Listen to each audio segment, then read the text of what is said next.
Manchester United apparently are heading closer to agreeing a deal for their top target, well, Ruben Amorim's top target. But there is a discrepancy regarding Manchester United's top striker target. Romano has come out and opened up on Victor Osimhen and his situation. Not dead in the water and definitely looking like it is still doable, according to Romano. But then the Athletic are coming out and saying that Liam Delap is Manchester United's top target. But Ruben Amorim's top target is Matias Cunha. Let's unravel everything in the live show tonight, everybody, and let's get into everything that's gone down today, and in particular late this afternoon, because there has been a lot of news drop and a lot of stories drop over the last 2 hours that we need to get into as well. Manchester United in for 3 wonder kids, not just 2, 3.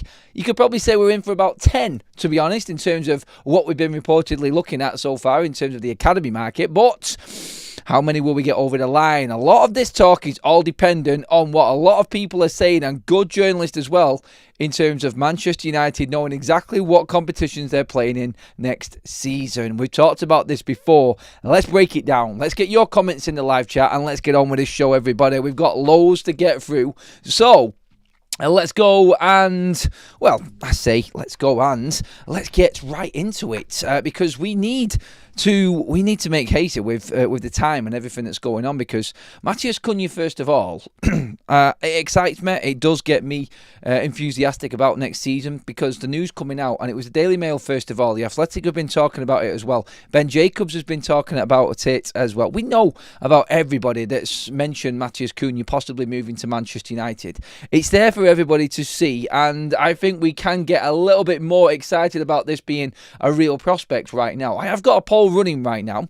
I'm going to read through all of the stuff around Cunha first of all, so we know exactly where we're at with everything. Manchester United, Matias Cunha looks to have been swayed by the prospect of playing a pivotal role under Ruben Amorim.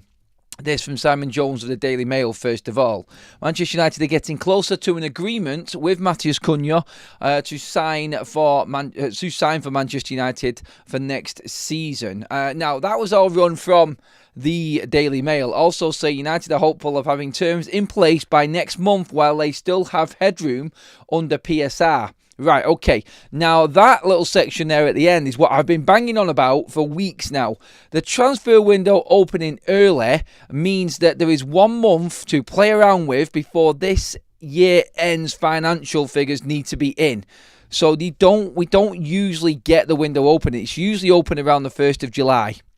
Now, that is when the financial figures need to be in for the previous PSR year. Manchester United apparently have got headroom with PSR for this financial year. So anything that they make or do now in June till June 1st to June 31st, in a couple of months' time, any transactions they do then will be in the previous 3 years. Anything after the 31st of June will go towards next season's budget.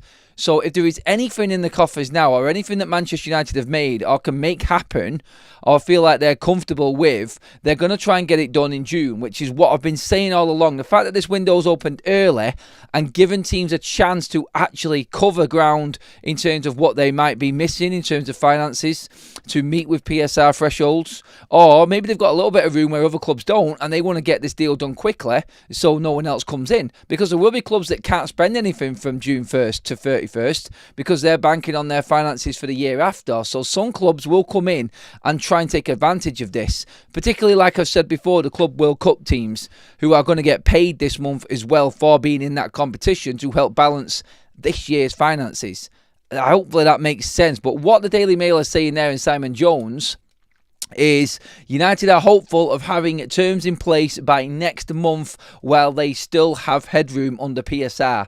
That to me looks like Manchester United feel like they can get a deal done in this year's financial figures rather than wait until next year's. I don't know, because we don't know the ins and outs of what they are doing right now and what else they can make, but maybe all of these cuts and all of this financial gain that they've made from loaning players out and taking wages off the books, doing the Malaysia tour, makes them feel like they can get in early and get Cunha done. I'm guessing that there and that headline tells me that something is cooking behind the scenes with Cunha and they feel like they can get the deal done sooner. There's a great piece here from Andy Mitten when talking about it on on his podcast on The Athletic in Talk of the Devils, saying, is Cunha's character in question a little bit? Question mark. Yes. I was at Wolves a couple of months ago. I would say yes to that. I probably would have said yes if asked. If you'd asked me whether Eric Cantona's character was questioned before he came to Manchester United as well. I think with Cunha's a top player in terms of technical ability, Manchester United are looking at several different players, but so much is up in the air because it is dependent on Champions League qualification next year. It's not just transfer fees either. So, yeah. He also goes on to say he knows for definite that Manchester United are in or looking at another player, but his wages are really high. Now, you could look at this in a few different ways. Does he mean Osimhen? Is he alluding to that deal and everything that's going on there? More on him in a minute. Well, Matias Cunha himself, by all accounts, according to Laurie Whitwell of The Athletic, is on 150 grand a week at Wolves. Now, to move to Manchester United, you'd expect him to want more than that. So that then poses the question. Cunha for 200 grand a week minimum, I think, is probably realistic in this one. And I think he's on 150 grand a week just in his new contract that he signed. So to stay at Wolves, he wanted 150 grand a week for the last 6 months of that deal, then to sign a deal to actually give them the release clause of 62 million. So it does look like Cunha was ready to leave Wolves. Because you can say that he stayed and he's committed himself to Wolves, but to be honest, to negotiate a deal, sign a new contract, knowing that you're going to leave in 6 months, to give the club 62 million, but that club then pay you 150 grand a week in wages when you're battling relegation, it doesn't look as loyal as it first seemed then, does it? That's how I look at that anyway. I do think that Cunha is probably worth 150 grand a week at United, to be honest. Like, he hasn't proved it on the big stage yet. I mean, he's proven in the Premier League for a couple of seasons now for Wolves. We can say that. At the top level, we don't know. I think he'll be fine, but it depends on what Manchester United want to spend wage-wise. The situation with what Andy Mitten is saying there as well, it's not just transfer fees either. It means wages. And players being taken off the books by Manchester United is going to go a long, long way to helping Manchester United secure their targets. If anybody is going to be upwards of 200 grand now being brought in by Ineos, they're going to have to be playing week in, week out and performing week in, week out. I think there will be incentivised contracts galore coming out of Manchester United this season. As in, if you do well and get us back to the promised land, which is obviously competing in the top 4 of the Premier League, then you will get rewarded in that contract. It has to be that way. United cannot just start throwing money around. Ineos have been big on the mistakes that the previous management have made, and they've said it in interviews. So Jim Radcliffe, the rope that the management has been given by Manchester United to run this club, too much rope. They cannot all of a sudden just be buying a team that has been at the bottom, buying a player from a team that's been fighting relegation at the bottom of the Premier League all season and giving him over 200 grand a week wages straight out. They cannot afford to do that. The transfer fee alone, we know what it is. It's the majority of Manchester United's budget. And now I've said before, it will be paid in instalments. Of course it will, and United can afford that. But still, it is going to come under, obviously, another big chunk of instalments coming out of the books if we're going to be paying him big wages as well. That's the difference. Most of Manchester United's debt and financing and everything like that is mainly on player wages. That's where it's absolutely crippled this football club. The transfer fees we can argue all day long, but eventually you will be able to get some of that money back. You cannot get the players' wages back. And balancing the books for Manchester United is going to come at a great profit because like I've said before, our wage ratio to revenue percentage is very, very low. So that being how much Manchester United make and how much of that money is taken by wages in expenditure. Manchester United's main outlay, of course, we know is the debt. And financing the debt is crippling for Manchester United. The wages, not so much. Not so much. So when you look at it, this is what Andy Mitten is going on about, I think. United are in a comfortable position and we have to be very, very careful with what we do. It's in a very precarious position. And trust me on this one, if United get the Champions League and we win the Europa League somehow, then, oh my God, I say it every single time, but nearly every single journalist and creditable journalist are talking about this now. They are all saying exactly the same thing. If United get in the Champions League, then it is squids in for Manchester United. It really is. Adam, I have to admit, the most professional channel around, buddy. But I wish you would be honest and admit Onana is a good keeper. You gotta laugh at some of them, haven't you? You really do. Great comment, by the way, Stephen. Thank you. I love sarcasm. It's the lowest form of wit. You tickled me there. And yeah, well, when you look at everything that he's actually said not on the end of that. Sorry, I missed it. It's not a good keeper. Oh, right. No, I've said it wrong. Sorry. I thought you were being sarcastic, mate. I've missed a word out. Dyslexia kicking in and everything, mate. Sorry about that, buddy. But yes, he's not a good keeper. You still make me laugh even when I read it out properly. Sorry for being an absolute numpty, everybody. I just got excited at the fact that we're actually talking about positive, actual transfer news for a change. And yes, I don't like Andre Onana. I think he needs to be sold. And it's a good point that you make there, Stephen, because Andy Mitten also has come out and said that Manchester United are not looking particularly at a goalkeeper as an essential signing this summer. God. Give us strength, honestly. Right, yes, we will improve if we buy better forwards, but we are always going to be hampered by having a crap goalkeeper in at Manchester United. Honestly, Onana, he needs to go. I don't like the guy. I don't rate the guy. I think he will absolutely kill Manchester United going forward. But Andy Mitten says that United's priorities don't lie in a goalkeeper in the summer. I tell you what, it's like, even if he costs us the Europa League or something like that, and something significant happens, you could probably see Manchester United not going for a goalkeeper then, because we can't afford a new one. I think it was cleared by Samuel Luckhurst earlier on. Manchester United need to bring in approximately 28 million to break even on Andre Onana. So we need to sell Onana for 30 million if we're going to sell him.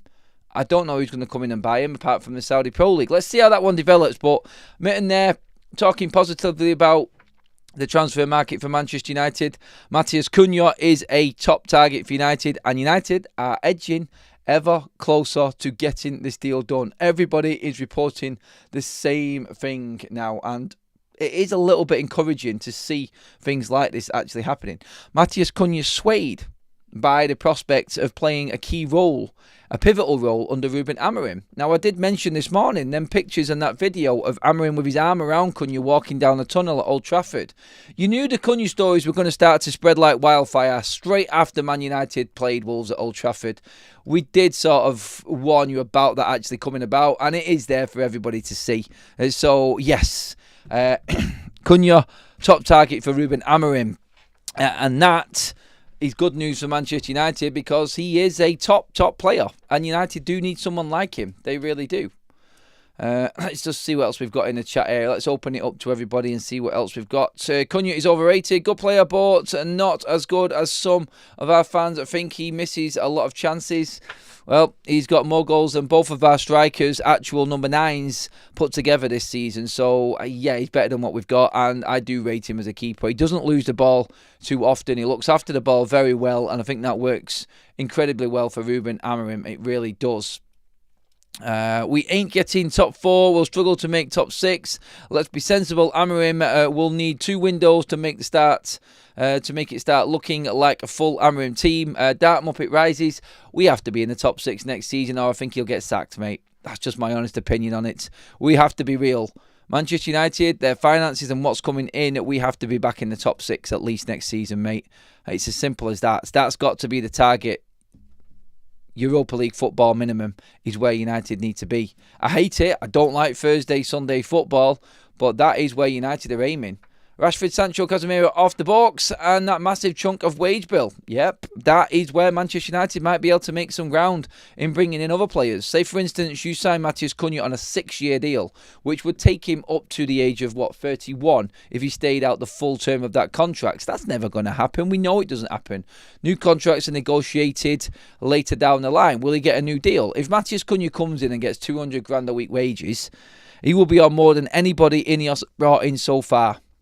The highest paid player that Ineos have brought in so far is Matthias de Ligt on about 190 grand a week.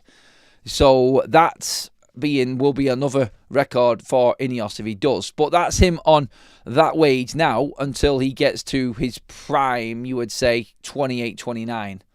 And then you can renegotiate then if he's a brilliant player. So really what we're looking at here is maybe that isn't too bad a wage for Matias Cunha to start off with. I don't know, maybe some people like the comment just said a minute ago, you don't actually rate him. He's not worth that. We've got to find another player that definitely is going to do that role, though.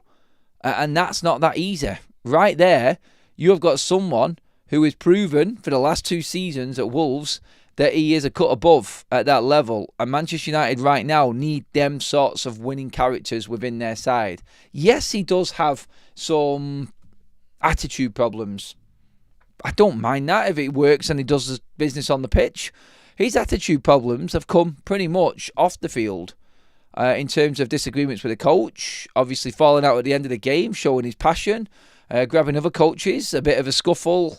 We've all seen the pictures, and Andy Mitten alludes to it there. He was there at Wolves when it all went down, and he is questioning his character, but he does back it up and say, look, some of the best players have these character issues, and sometimes you have to just find a way of making them work in your team.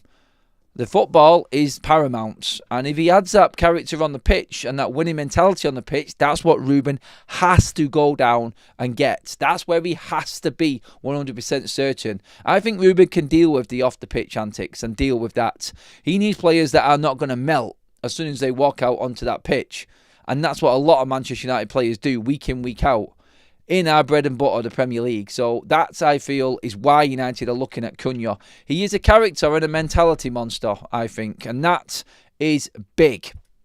Cunha, Delap, Edison, Roger Fernandez, Balredi, Costa, in Rashford, Malacia, Anthony, Sancho, Casemiro, Dello, +4, gone. We're not of. If it's possible, United to make all these changes. Blood, Delo, and youth, please. That's a lot of work, mate. That one, Sean. You're really, really asking for a lot there. Henry says, all these players we are in for, I will believe it when I see it because Rashford and Sancho will be back and that will put a spanner in the works, Adam. And, oh, no, mate. No, they're still going to get the deals done. Sancho and Rashford have to leave United, and they will leave United. United are looking at making these deals before their loan deals for Rashford and Sancho are over. See, this is where it's important for people to understand.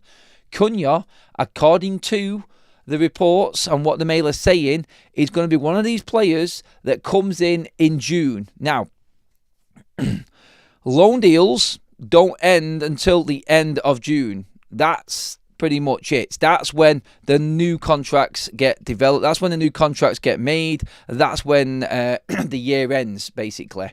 31st of June. So you could say officially, like, the players are still loaned out to their other clubs, to the clubs that they've gone out to from Manchester United, i.e. Chelsea, Aston Villa. In that case, United are looking to get Cunha done within this year's finances. So basically, this is like doing a deal in January for Cunha, except the season's over. It's a weird scenario because FIFA have opened up an extra month, near enough, of the transfer window, and some clubs can take advantage of it. That's the difference with Matias Cunha right now. I've said this before, and this is where Victor Osimhen comes in as well, which we will move on to now with perfect timing, really, because Fabrizio Romano has come out and answered everybody's questions regarding Osimhen and the Manchester United situation. There has been plenty of journalists, a few from Italy and a few from Turkey now, and I've reported this before, saying that there's an agreement in principle in place for Osimhen to come to Manchester United. Now, Romano has come out and said that United are interested in Victor Osimhen, so that's a definite. Now we can start looking at this as a possibility for Manchester United. Napoli want Garnacho. Romano has said this as well. And now we're looking at maybe making a deal in this little period again in June for Osimhen also. So we know where we stand with Osimhen. Romano has come out and said it is all dependent on Champions League football. That's just in the financial side of things. Not that Osimhen is demanding Champions League football. It's whether United get into the Champions League for their own finances. That's it. If they do, then I said it a moment ago, then you can expect fireworks in this summer transfer window for Manchester United. You really can. And that is where everything gets interesting. Because on top of that, on top of what Osimhen's situation is at Manchester United and everything that's going on there with what Romano has said and all of the other journalists. Now, Romano was not saying that, he has actually said there's no definite or concrete communication on the table or offer on the table just yet. That's what Romano is saying. What the other journalists are saying is Manchester United have spoken to the agent of Osimhen. They're dealing with Napoli. And what the other journalists are saying is that all parties are willing to go ahead with this deal. And there is something on the table. But there might be something on the table pending, yes, Manchester United knowing exactly what they're dealing with next season, i.e. Champions League funds. If they have to sell players because they're not in the Champions League, this is all dependent on that. And they can afford him even if they're not in the Champions League, but it would hamper a lot of the other business going on in the window. I think I've made that quite clear there. Please do get your questions in if it is unsure to you still. But yes, Osimhen isn't off the table. Osimhen is on the table. One player that is definitely on the table, and what Laurie Whitwell of The Athletic has said, is United's number one target again. So Osimhen's a main target. Now it's Delap again as a main target. It keeps on seesawing from side to side right now. And the balance is The Athletic going against the other journalist of the world. And right now we're just waiting. And the middle, and the little pivot in the middle, is simply Manchester United's season waiting on that Europa League and which way it goes and bows down to. Because United can go all out for Osimhen if they want, if they're in the Champions League. If they weren't in the Champions League and wanted Osimhen, then I think a lot of other deals fall by the wayside just to afford him, to bring him in. United want Osimhen, but the top target, according to Whitwell, is the Liam Delap one. That is it. He says, and his tweet's going out everywhere on this, Liam Delap is Manchester United's number one striker target for the summer.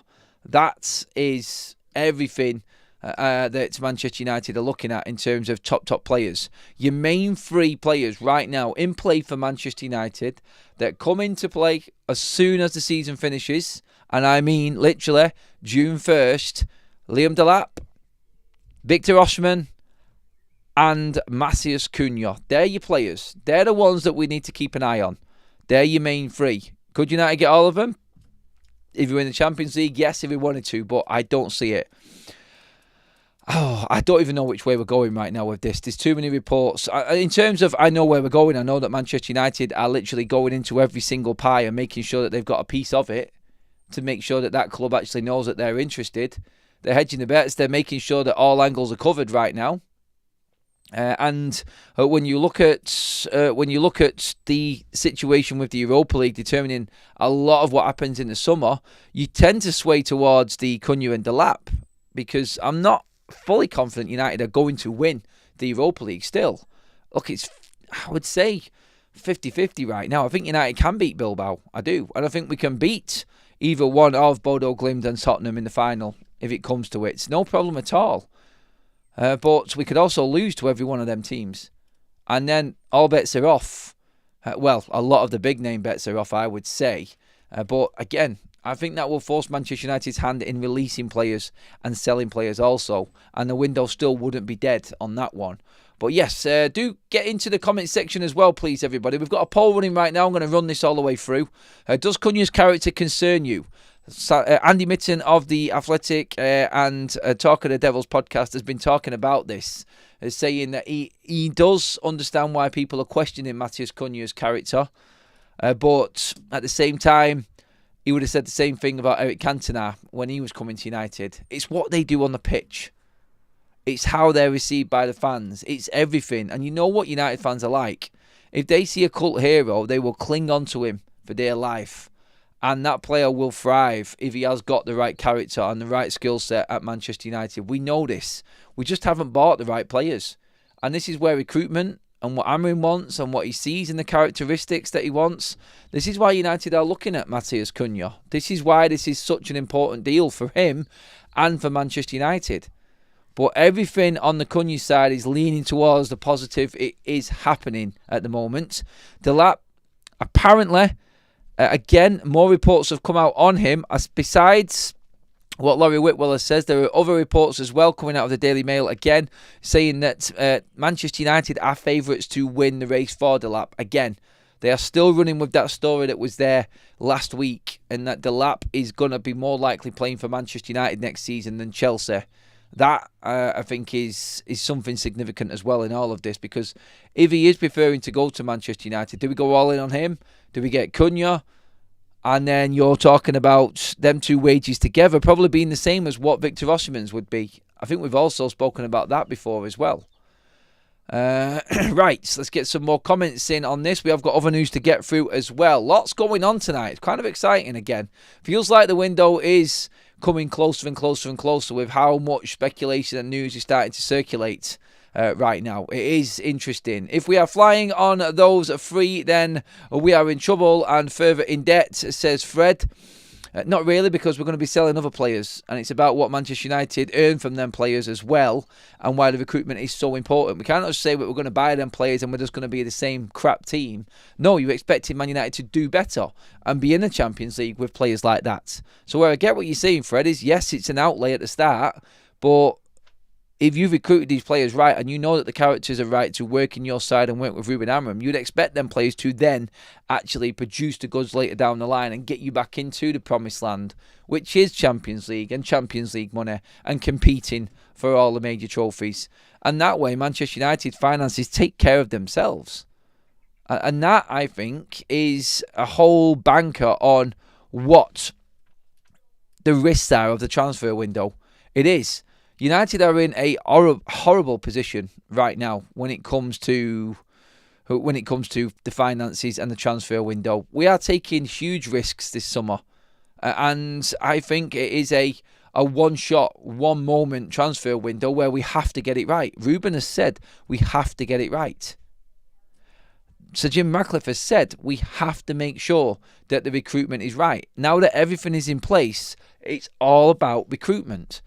And everything that happens going forward for Manchester United is going to be solely dependent on how successful the players are on the pitch and how the team is. And that's how a football club should be run. That's how things should always be at Manchester United. But they haven't been before. So, yes, that is where Manchester United are at with the main players, Delap, Osimhen and Matias Cunha. We're at that situation. Cunha's close, Osimhen's waiting, Delap is favourite for United. They're your top three right now. No other major stories for first team players, and I mean first team players as walking right into Man United starting 11. There is, however, plenty of news in the other areas of Manchester United's recruitment, which is in the younger development side of things. Remember the line, we need to go out and find the next Mbappe and not buy the next Mbappe, Sir Jim Ratcliffe. And we have been covering the youth side of things in depth on Forever United TV. And again, Manchester United in for two more wonder kids, or tagged wonder kids, whose contracts are ending at the end of this season. So interesting again. Enzo Canabieki, I think you say Abiek, I think is how you say his second name. Canabiek, 17-year-old striker from French club Le Havre. That report was going around a few days ago. And a few people have been reporting on it. And credit to them for actually talking about it a bit early. But our man Sully Talks was talking to me earlier on about this. He messaged me and said that there is something definitely in the offing for Manchester United. And again, Simon Jones of the Daily Mail has actually gone in on this as well. United have made contact with Enzo and his representatives. And this does actually look like Manchester United are moving closer to getting this deal done. So preparing for the future, and obviously making sure that we've got the team in for the here and now, is everything that's happening at Manchester United right now. And where we said before that there's a lot of work to do at United, structural wise, sorting things out. We know about the courts, we know about the ticket prices, we know about the stadium, we know about the staffing, the roles of every member of staff at Manchester United and what they're doing, who's staying, who's going, like I said. And when that's all done, like Sir Jim Ratcliffe said, he's now got his full board. He's got everybody ready, his whole structure and team there in place. The only thing that matters is recruitment. And that starts from the bottom all the way to the top. We started with the top in tonight's show, in the main players that are coming in and going to be playing in United's team next season. And now we're covering the younger players again. And Manchester United also looking at Zaid Bafdili as well. Another young Belgium player that is on the books elsewhere and is, I can't remember the name of his club actually. But his contract as well Both of these players are free agents at the end of the season. This is why United are looking at them. And I know this is a definite deal and something is going on behind the scenes with this one, because you've not just got the likes of Sully Talks, who's come out and said this. You've also got Simon Jones of the Daily Mail, who's jumped on this. The Matias are also onto this as well. There are a lot of big accounts and people well known and well respected in the journalist world that have been talking about this. And Ruben Amorim himself is the rubber stamp on this. Because if you remember rightly, a couple of weeks ago in a press conference, Ruben Amorim was talking about Manchester United taking advantage of these 17-year-olds that are running out of contracts and coming in to Manchester United. And in them exact words, that's what Ruben said. So when you're looking at these younger players as well, you can look at them and pass them off and go, I'm not even interested in them. We need the here and now. This is a big part of what Manchester United are building and developing and what they need to do and where they need to be at. We've already started it. We could have three players maybe that are in Man United starting 11 next season because of this recruitment side of things. You're looking at Diogo Leon coming in, Chido, who we bought in for $1 million. Could have Kone coming in. In fact, you make it 4.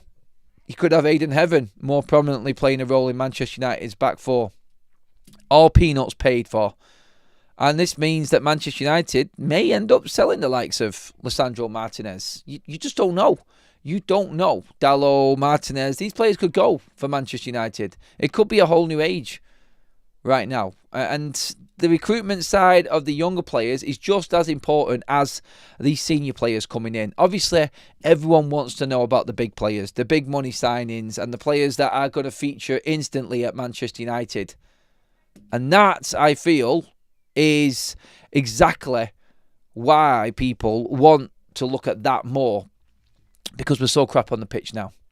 And you can't blame Man United fans for that. We do want the here and now. We want to be talking about players that are going to fix United instantly, right now. And that's all that matters. Let's get some... actually, we've changed the poll. I didn't know we'd change the poll. Preferred experienced striker this summer, Cunha, Osimhen or Mbumo.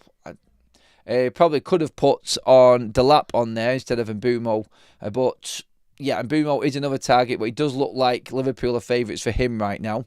But Cunha is losing out to Osimhen right now. Osimhen is winning. I didn't expect that, to be honest. Like, Osimhen, yeah, the quality's there. We know what he is. I just thought a lot of people would have been on Cunha.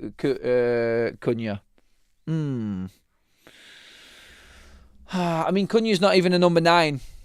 To be honest, he's a 10. He can play at 9, but most of his games he's at 10.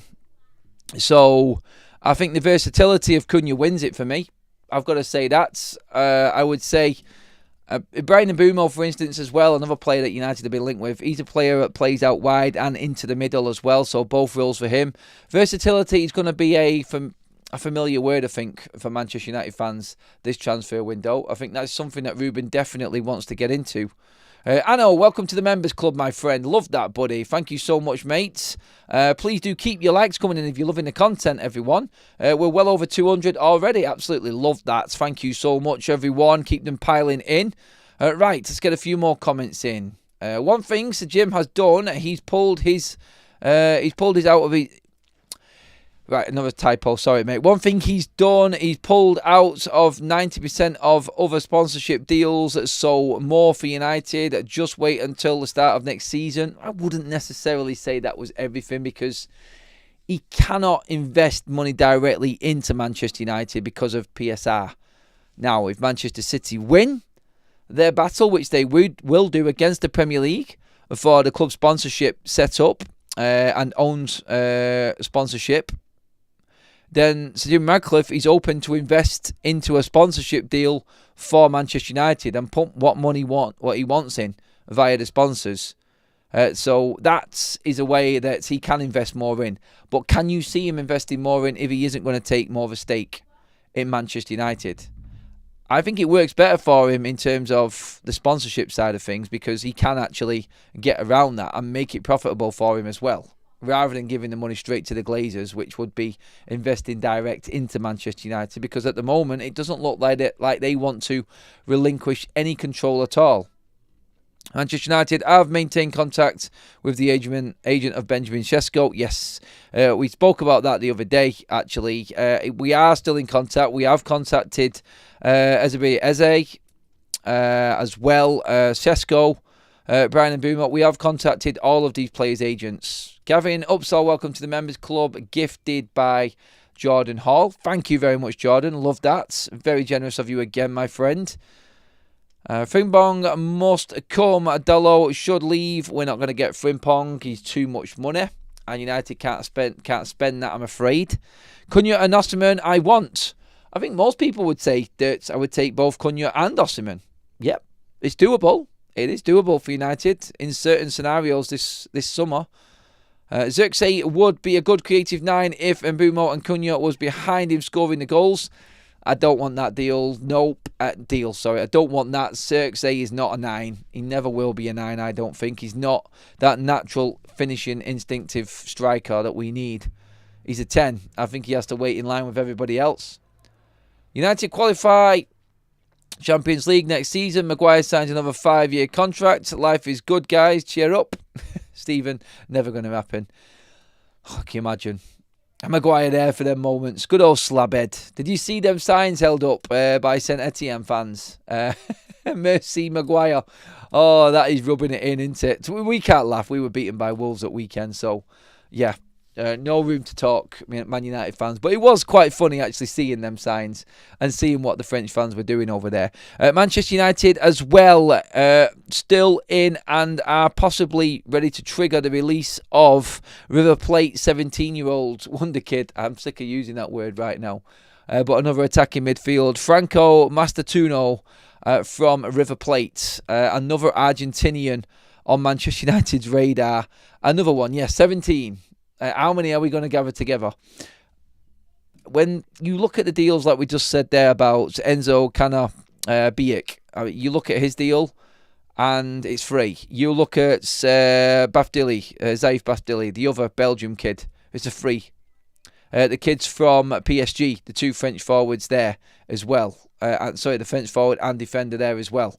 Free transfers for Manchester United. United doing due diligence and making sure that everything is covered, all angles are covered in all of these deals.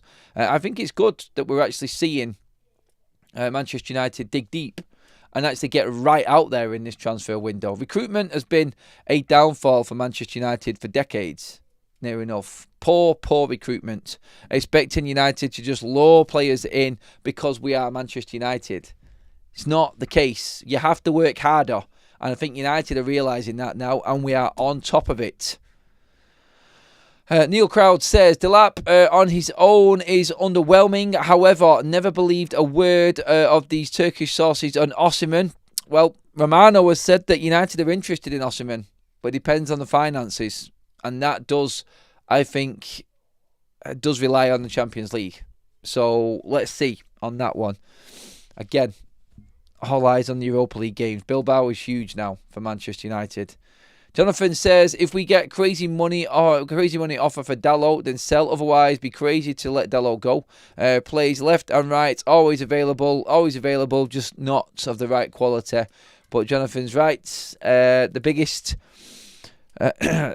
positive about Dalot is the availability. That is gold. Absolutely gold for any manager to have a player that is constantly available to him. But again, he has had enough time and he just doesn't seem to be getting any better. He's ceiling it, hasn't he? Dalot is basically never going to get better than what he is now. He's old enough now to... We've seen it. He cannot physically get any better. He cannot mentally get any better. So then you make the decision on that. But Dalot is the least of our concerns with other players that we have to get out of the window first. Get out the door first. And that's why I don't see him going straight away. Unless, like Jonathan says, there is a crazy bid coming for him.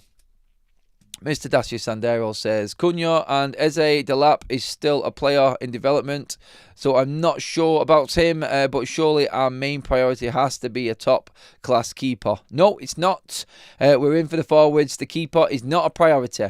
That's come from Andy Mitten, my friend. So United not looking to replace Onana, it would seem. unless someone came in with 30 mil, United would be fully considering that. Adam, nobody cares so much about United having a bad time than the whole wide world. We are special. Nope, the world cannot survive without Manchester United. The media world 100% cannot survive without Manchester United. We know this.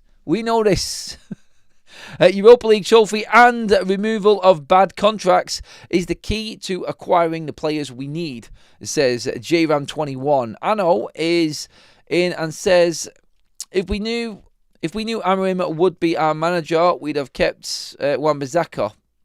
Not really, I don't think. I feel like Wan-Bissaka is limited going forward, although he's had an alright season at West Ham. No, it is interesting, Anno, though. I wonder if the transfers that went, as well as the players that came in, would have happened if Ruben had the full summer. And again, it's a question that we're never going to get the answer to. Poor management. And everything that Ineos have said in terms of that rope for the management and how badly United have been run, really, is a massive slap back in the face on them for how they were in the summer that's just gone. United really made some bad decisions. Really bad decisions when it came to Manchester United going forward. And I'm hoping that we don't get the same sort of scenario in the summer. I really am hoping that we are on top of everything. We need to be on top of absolutely everything going into this summer window. And I think we will be. I do believe we will be. And this is why we're hearing, like I've said many a times before, on all of these stories. Just to recap on everyone who is just joining in to keep you updated with what we've been talking about so far. Manchester United are edging closer to a deal for Matias Cunha from Wolves. He is up for the project and has been swayed by playing a pivotal role in Ruben Amorim's project going into next season. Delap is Man United's top striker target, Laurie Whitwell of The Athletic. Andy Mitten has said that Manchester United are not prioritising a goalkeeper this summer in the transfer window. And Fabrizio Romano has come out and said that Manchester United are definitely in for Victor Osimhen. It is all pending on finances. And the finances do look like they are going to be based around the Champions League. And if we're in it or if we're out, that's it. Manchester United also in definitely, according to the Daily Mail, Sully Talks, and quite a lot of other sources right now, for Enzo Canabiec, 17-year-old striker from Le Havre in France. Absolute wonder kid, apparently. Also, Zaid Bafdili as well, another 18-year-old player that is on Manchester United's radar. 2 free agents coming into Manchester United's squad, hopefully for the summer. But that pretty much is that for tonight, everyone. Absolutely brilliant show. 250 likes in. Thank you very much, everyone. We've covered everything we need to. I will be back first thing in the morning, be slightly earlier, around about 10 to 8 tomorrow, everybody. Make sure you've got your alarm clocks on. We're back to work tomorrow, and obviously needs must. The school holidays are over. The Easter bank holiday finishes, so slightly earlier tomorrow to get you kick-started for your week ahead, which is going to be a big one leading up to Bournemouth. All of the news, all of the speculation, all of the reports, I will have them in depth, ready to go first thing in the morning. Got a feeling it's going to be an interesting night, actually, and a few more stories are going to actually start popping up. So, yes, let's see exactly what happens overnight, and then we'll go from there. But for now, everyone, thank you so much. I will see you all in the morning. Have a great evening. Enjoy the last hours of your bank holiday, I should say. And we will kickstart everything again tomorrow. Please give the video a like on the way out if you love the content. Make sure that you've hit that subscribe button and bell notification button so you know exactly what is going on with United. I've got you covered, everybody. But for now, that's it. Thanks, everyone. Have a great one, and I'll see you all.